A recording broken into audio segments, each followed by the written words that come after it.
கீழே விழுந்துருச்சு.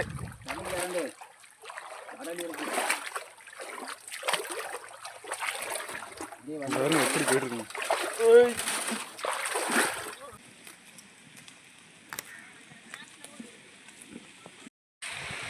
நண்பர்களுக்கு வணக்கங்க. என்னடா இங்கே இருந்த கூரையை காணான்னு பார்க்குறீங்களா? அவ்வளோதாங்க, மழை காலம்லாம் முடிஞ்சு. அதனால் அவுத்தாச்சு எல்லாத்தையும். ஏன் சும்மா தேவையில்லாமல் ஆட்டை இதுக்குள்ளே போட்டுக்கிட்டு இது பண்ணிகிட்டு இருக்கணும். ஆனால் என்ன கொசு கடிக்கும் வெளியில் போட்டால். ஆடை அங்கே கிடக்கு. இங்கேருந்து எல்லாத்தையும் அங்கே அள்ளிட்டு போயாச்சு. கூடு 2 கூடு 3 கூடு கம்பி வலை எல்லாத்தையும் அள்ளியாச்சு நேற்று. இங்கே பாருங்க ஆடு அடைஞ்ச இடத்த எப்படி இருக்குன்னு. சுத்தமாக இருக்குது, அப்படியே கட்டாந்தர மாதிரி. இது வந்து மணல் காடு தான். மண் இப்படி இருந்த மண்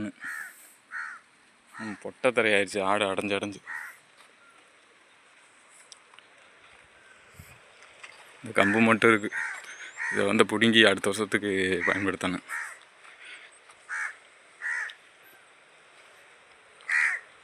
அவ்வளோதான். இப்படியே ஒரு இடமா இங்கே அடையுது ஆடு. அதுக்கப்புறம் அப்படியே பக்கத்தில் அடைஞ்சு அங்கே அப்படியே போயிடும். இங்கே பாருங்க கொசுவலையை, சரியான அழுக்குங்க கொசுவலை. எப்படி இருக்கு பற்றில கண்ணங்கரையர்னு கொசுவலை. இந்த இருக்குது தார்பாய், இதில் உள்ள தார்பாய் வலை எல்லாம் அவுத்தாச்சு. வாரேன் குட்டி அடைக்கணுங்க. அவ்வளோதாங்க. அப்பா பால் போட்டுக்கிட்டு இருக்கா. இங்கே பாலை போட்டு குட்டியில் போகிறான். இந்த 2 குட்டியில் நடந்து அடைக்க வேண்டியது. இது பண்ணிவிட்டு அதுக்கப்புறம் இந்த வலையை போய் அலசணும். அதையும் வீடியோவில் காட்டுறேன் எப்படி இருக்குன்றோம்.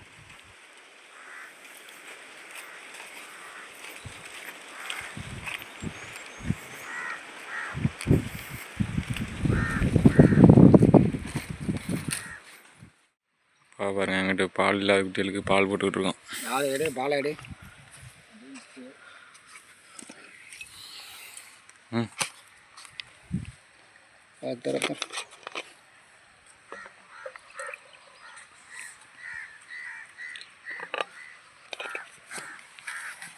இந்த புதுசாக போடுற குட்டிகளுக்கு வந்து கொஞ்சம் பால் இருக்காது. என்னென்னா அந்த வயலில் போய் மேய்ஞ்சுன்னா இருக்கும். இந்த மண் தரையில் மேய்கிற ஆடுகளுக்கு அந்தளவுக்கு பால் ஊறாது. அதனால் அரை வயத்தோடு போடக்கூடாதுன்னு சொல்லிட்டு இப்போ ஒரு நாளைக்கு 6 லிட்ரு, காலையில் 6 லிட்ரு, சாயந்தரம் 6 லிட்ரு, சும்மா கொஞ்சம்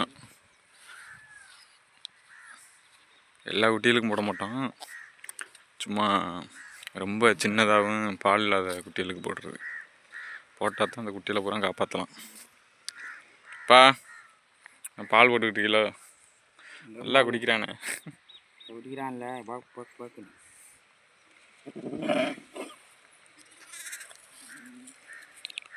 பால் குடிச்சுன்னா கொஞ்சம் கத்தாமல் அடக்கும் கூட்டுக்குள்ளே. இல்லைன்னா வாழ்வாலும் கத்திக்கிட்டே அடக்கும். அடுத்த அவளுக்கு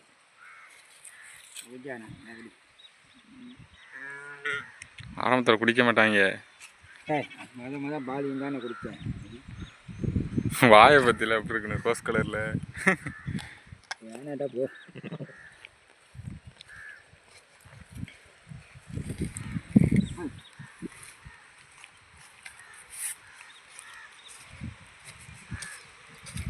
நேற்று நான் சாயந்தரம் போட்டது.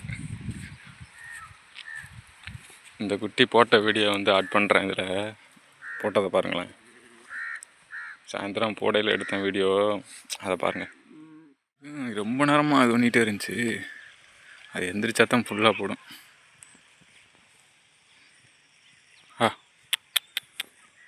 இது மூச்சு விட கொஞ்சம் சிரமமாக இருக்குதுனால இந்த மாதிரி பிடிச்சி விட்றணும்.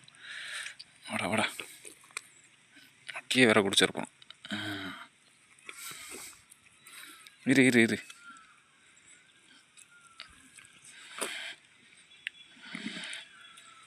எந்திரி.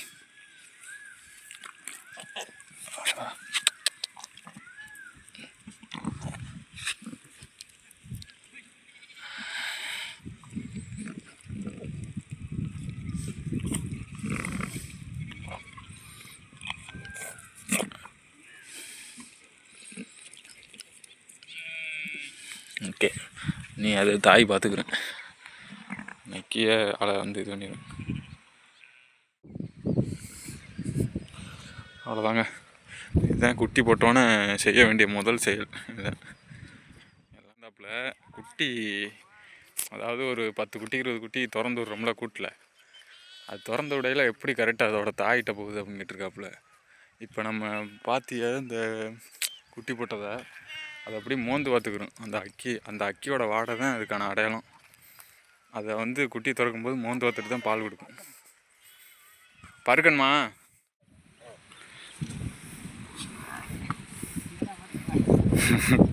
மொசா குட்டி மாதிரி விட்றது பற்றில குட்டி உண்மையாருக்கு வந்து புரியாதா? எந்த குட்டிக்கு? புறங்கால நான் போட்டு வரேன், நீ வா உள்ள. அது சின்னதில் ஆனால் போடுங்க, அதில் குட்டி கம்மியாக கிடக்கு.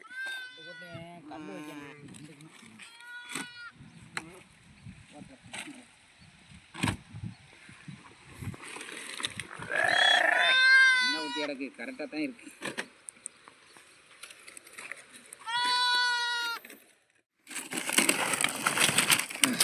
எல்லாம் உள்ள கிடக்காங்க பாய்ஸ். எல்லாரும் இது நல்லா தூக்கலாக இருக்கு, இதுக்கு தான் கல் வைக்கணும்.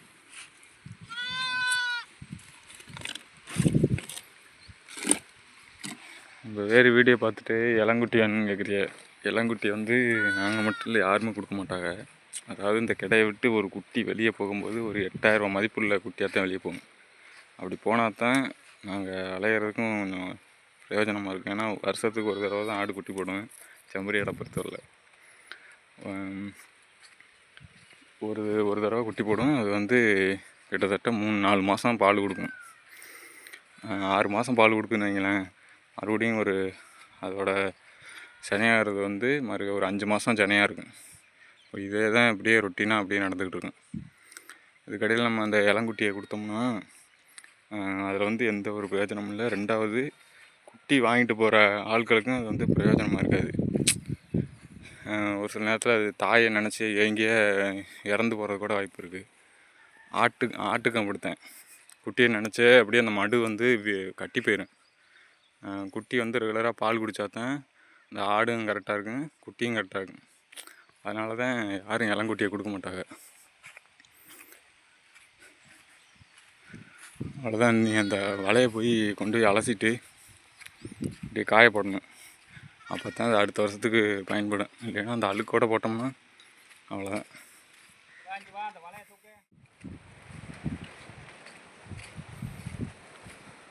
சரியான அழுக்கு. ஒரு மழை பெஞ்சிருந்துச்சுன்னா கரெக்டாக இருந்திருக்குங்க. மழையும் பெய்யலை, எதுவும் ஒன்றும் பெய்யலை. கரெக்டாக அவுத்தாச்சு. நானும் மழை பெய்யும் பார்த்து தான் அதை கட்டி வச்சிருந்தோம். என்ன கொசு கடிக்கும் ஆட்டுக்கு சும்மா வெளியில் போட்டால். ஒரே தான் அந்த ஆடு பெஞ்ச மித்த மண்ணையும் அந்த மண்ணையும் பாருங்களேன், கருப்பாக இருக்கும். அது வந்து சரியான உரம் அந்த மண்.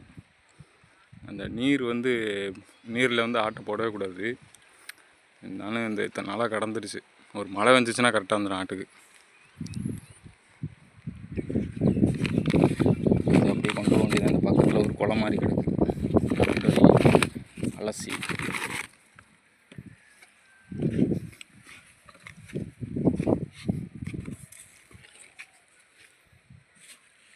சரியான வேறு இருக்குது. அலசி எப்படி காய போடுறதுன்னு தெரில. தண்டியாக இருக்குதுல குருணி அழுக்கு.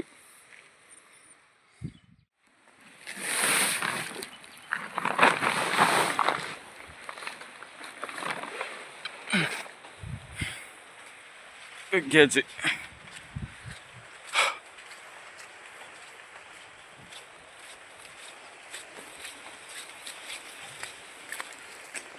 சரியான வெயிட்டுங்க.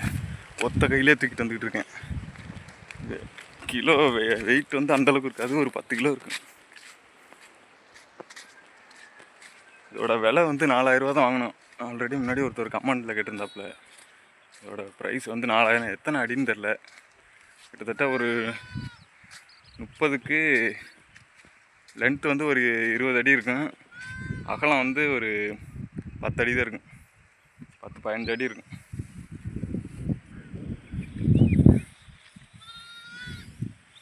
கொண்டு போமா வலையா? சுற்றி கட்டியாச்சு வலையை போட்டு.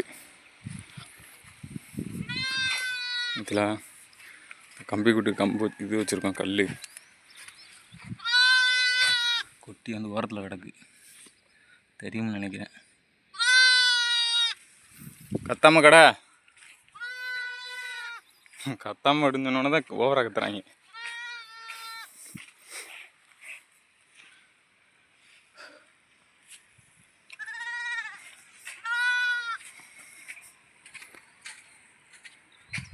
ஆனால் இது எதுக்குத்தான் இருக்குன்னே தெரிலங்க. வர்ற நேரம்லாம் தூங்கி தான் கிடக்கு. திடீர்னு பார்த்துனா ஓடியாந்து பாசமாக அது ஒன்று. ஓய் அப்பு அப்பு ஆட்டுக்காரப்பு ஆட்டுக்காரப்பு அவே எதுவா கடகடி தூங்கு தூங்கு தூங்கு. உனக்கு என்னப்பா ராசா விட்டு புள்ள பாரு பாரு வரு நெளிப்பு எடுக்கிறது 3 நேரம் தூங்கி கிடந்துட்டு.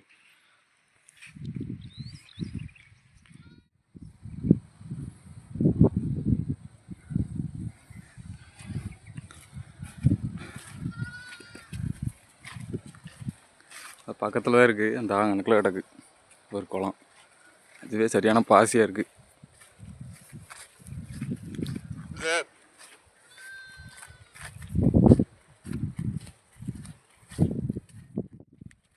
வா வா நடக்குண்ணா.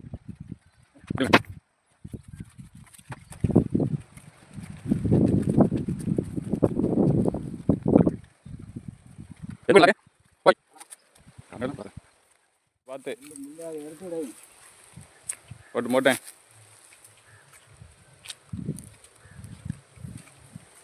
உள்ள ஒரு ஆள் போகணும் போருக்க. தெக்க போவா ஆமாம் தெற்கு அந்த நெட்டில் தான் பாதி இல்லை. இந்த பக்கெட்டு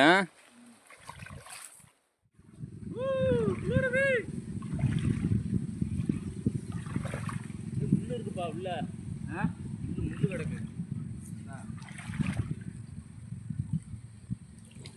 பாசி கிடக்குன்னா அந்த விளாண்டு மாண்டிடும். சை பாசி தான் ஃபுல்லா. பாசி சரியான பாசி. ஆழத்துக்கு வருமா?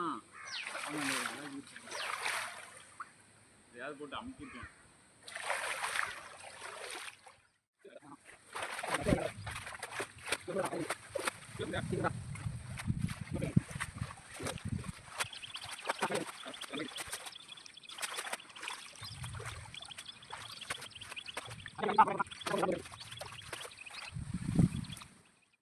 இல்லை அடிக்கவே இல்லை. ஆமாம் நீ வச்சுக்கிட்டு கொஞ்சிக்கிட்டு இருந்தா. இப்போ தானே விரிச்சேன். நீங்கள் ஒத்த பக்கத்து நீங்கள் அங்கிட்டு தோண்டியாங்களா? மொத்த வேலை இப்போ தான் தண்ணிக்குள்ள ஓட்டு விரிக்கணும்னா சொல்லிக்கிட்டே அதான் நேரம் இருங்க பொழுத போச்சுருக்கோம். நீ ஆடு வெயிலாக இருந்து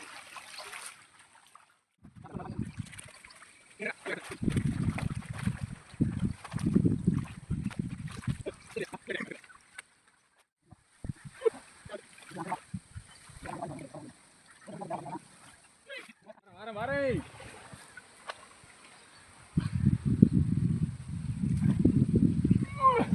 தண்ணி ஓடிட்டு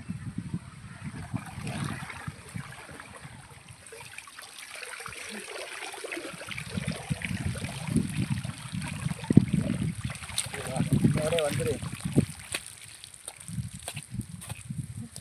தண்ணி சேர்த்த வடியிட்டேன். தண்ணி வடியிட்டேன். சரியான வெயிட்டுங்க. ஆத்தாடி அதில் வந்து போடுவோமா சேத்தா அந்த மணலில் அந்த அதில் எதுல எங்கண்ணா போடுறது? எங்கனையா விரிச்சு விடணும்டா காயணும்டா. இப்போ அடுக்க முடியுமா? இந்த பில்தரையில் போடுவோம். ஐயா இதில் வெறும் குச்சி பில்லுத்தரெல்லாம் போட்டால் சரியா வரும். இப்படியே வாவேன். நெருப்பு வேற கிடக்க அங்கே. இப்படியே வா கொஞ்ச நேரம் வரேன். இதை எடுத்துட்டு வரேன். ஓரத்துலேயே வா தண்ணிக்குள்ளே போகணும். இந்த வரேன் எடுத்துட்டு வரேன்.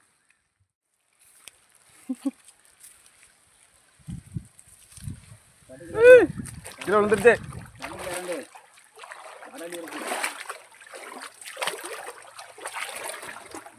எப்படி போயிட்டு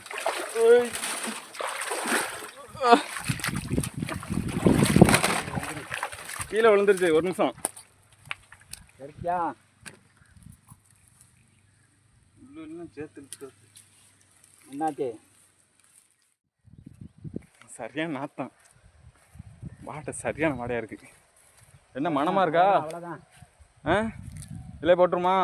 அப்படியே நீ நீங்கள் கிழக்க இது அப்படியே காயப்படணும். இப்போ அவ்வளோதானே அதானே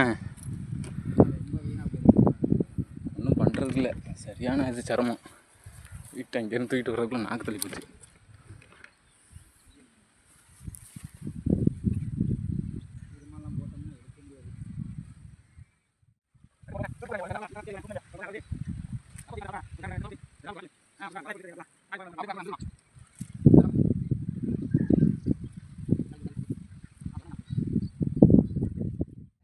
ஓய்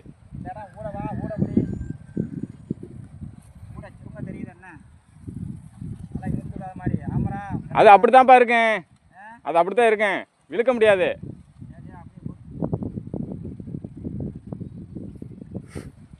பாருங்க ஃபுல்லாக விரித்து காய போட்டாச்சு. அப்பா சாப்பாடு தூக்கிட்டு வந்துட்டாருங்க.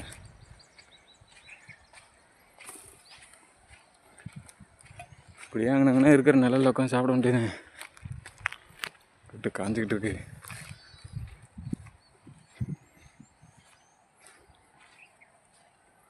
இந்த வலையை என்னொன்னா அப்படியே கட்டி இந்த பக்கத்து வீடுகள், அந்த ஒரு வீடு மாதிரி தெரியுதா, அந்த மாதிரி வீடுகளில் வச்சுட்டு போயிடுவோம் எல்லாத்தையுமே. தார்பாய், கம்பி, அடுத்த வருஷத்துக்கு தேவையானதை இங்கேயே வந்து வச்சுட்டு போயிடுவோம். இதை தூக்கிட்டு தெரிய மாட்டோம். ஏன்னா வருஷம் இந்த மாதிரி இந்த சுற்றி தான் அடையும்.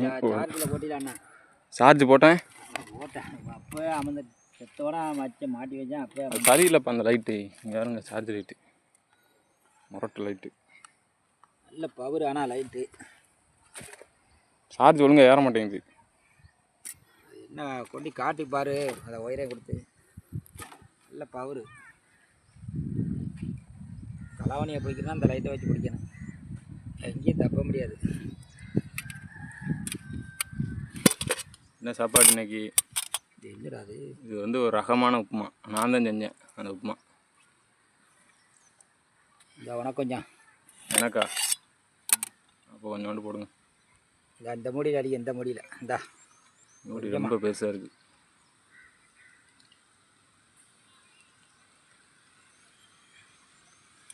போதுமா? போதும் போதும், நீங்கள் சாப்பிடுங்க. நம்ம பார்த்த வேலைக்கு இது போதும். எல்லாம் பார்த்துட்டு யாரும் கேட்காதியா என்ன தட்டி ஸ்பூனில் கை வச்சு தந்துறீங்க. இது வந்து ஒரு எப்படி சொல்கிறது, சீனி சீனி அது. இது வந்து ஒரு தற்சார்பு வாழ்க்கையில் தான்.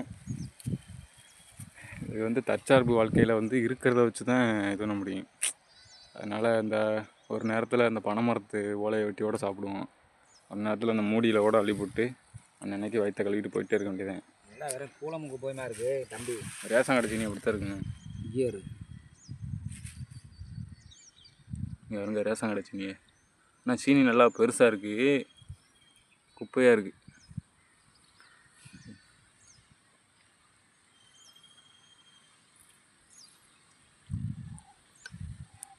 எனக்கு சீனி குழம்பு தரங்க. குழம்பு கொஞ்சோண்டு ஊற்றுனீங்கன்னா தேவையில்ல. என்னப்பா அது?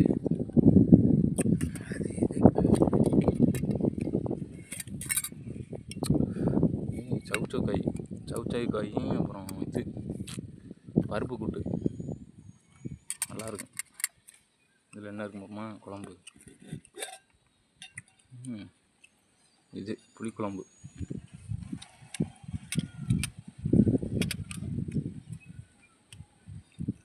வடை வாங்கிட்டுருவா கடையில் போய். ஏன் வடை வாங்கிட்டுருவா? வெஞ்சனம் ஒன்றும் சரியில்லாத வெஞ்சனமாக இருக்குது உங்களுக்கு. என்ன குழம்பு? புளிக்குழம்பு உங்களுக்கு ஆகாது. ராத்திரி வாங்கி. ஆமாம், அவ்வளோ தான் அழியிருக்காங்க. பாவம் காட்டில் அலையிறவருக்கு கொஞ்சம் நல்லா வாய்க்கு ருசியாக இருந்தால் தான் நல்லாயிருக்கும். என்ன வாங்கிட்டுருவா? என்ன வடை காசு வச்சிருக்கியா? காசா 20 ரூபா என்னமா இருக்குது. சாப்பிட்டுப்போம். இந்த வாங்கிட்டு வரியா? சாப்பிட்டுக்கிறேன். இதை ஒரு 2 வாய் அள்ளி போட்டு போகிறேன். இதில் அப்படியே உப்புமாவில் அப்படியே கொஞ்சமாக குழம்பு ஊற்றிடுவோம். புளிக்குழம்பு. கிராமங்களில் அதிகமாக சமைக்கிறது இந்த புளிக்குழம்பு, சாம்பார் இது தான். நம்ம வீட்டில் எப்பவுமே ஆனால் நல்லாயிருக்கும். இந்த கஞ்சிக்கு, பழைய கஞ்சிக்கு அப்படியே இந்த வத்தின குழம்பு ஊற்றி அப்படி தொட்டுக்கிட்டு தின்னோம்னா அப்படி தான் இருக்கும். ஆடு எங்கே ஓடிச்சுன்னு அங்கே ஆறு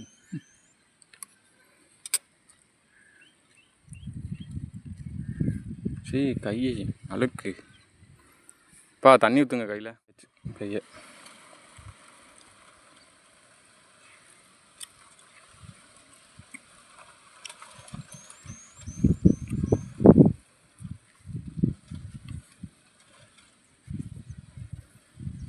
உப்பு மாலை புளிக்குழம்பு ஊற்றி யாராவது சாப்பிட்ருக்கீங்களா? அதுவும் கேரட்டு தக்காளி வெங்காயம் எல்லாம் போட்டு செஞ்சது உப்புமா.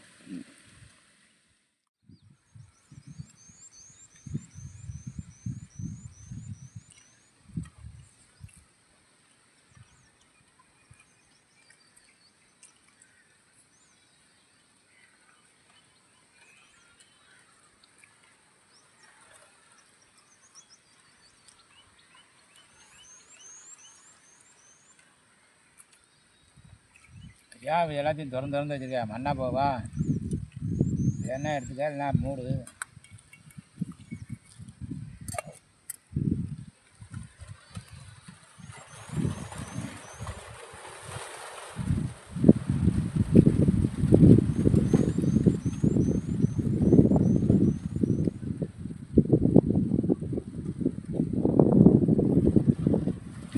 அள்ளி சாப்பிட்டு பக்கத்தில் ஒரு கொஞ்சம் தூரம் டீ கடை இருக்குது, பழைய டீ கடை. பருப்போட வாங்கி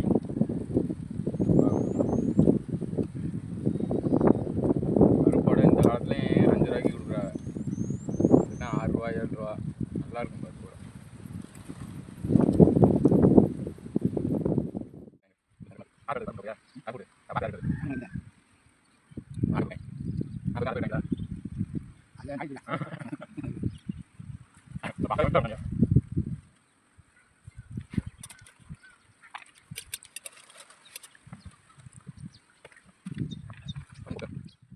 அடிக்கையிலே உப்பும் கசக்கையிலே அது ஒன்றும் செய்யாதுடா ஆதி சிவமின் ஆற்றில் வரும் வெள்ளத்திலே தள்ளு தள்ளு அழுக்கெல்லாம் வெளுக்குதடி வெள்ளையப்பா.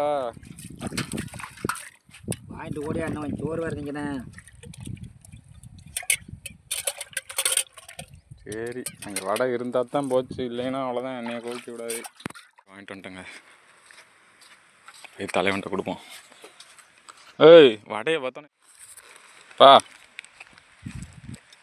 என்ன சாட் முடிச்சிட்டே இருக்கு.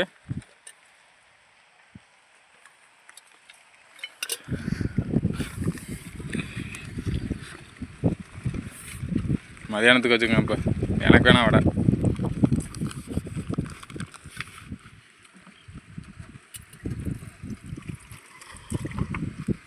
நீ வர வரைக்கும் வச்சுக்கிட்டு இருப்பான் எனக்கு அப்படின்னு ஒரு காமெடி வரும் இந்த மாதிரி.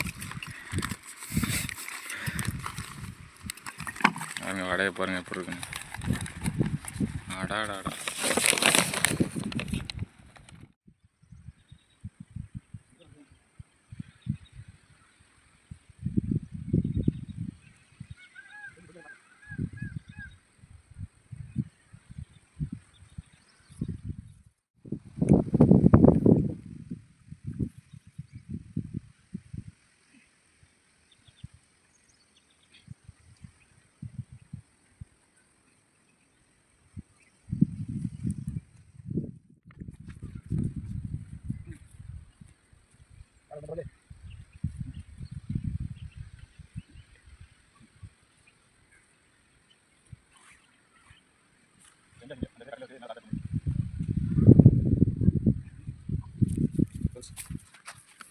அவ்வளோதாங்க, சுருட்டியாச்சு எல்லாத்தையும். காஞ்சிருச்சு கரெக்டாக. இப்போ கொண்டு போய் இருந்த இடத்துல வச்சுட்டு அப்படியே தார்பாய் போட்டு மூடி, யாரும் ரோட்டு கரையாக இருக்கவங்க யாரும் பார்த்தாங்க தூக்கிட்டு போயிடுவாங்க.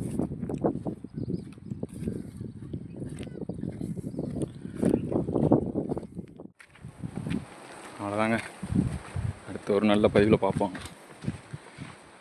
பாய் பாய். அட்டை கலத்து மேய்ச்சல் பற்றிட்டு போக வேண்டியது.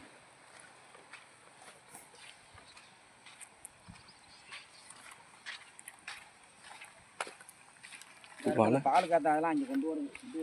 வலை புது வலைங்க. அந்த நாய் பார்த்த வலை கூட்டுக்குள்ளே வரன்னு சொல்லிட்டு கிழிச்சிருச்சு. சொறி நாய்.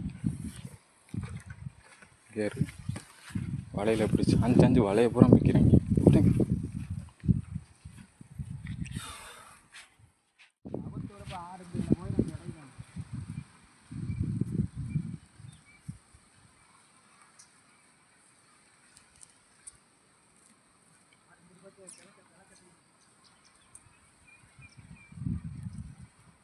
ஐய் போலாம்.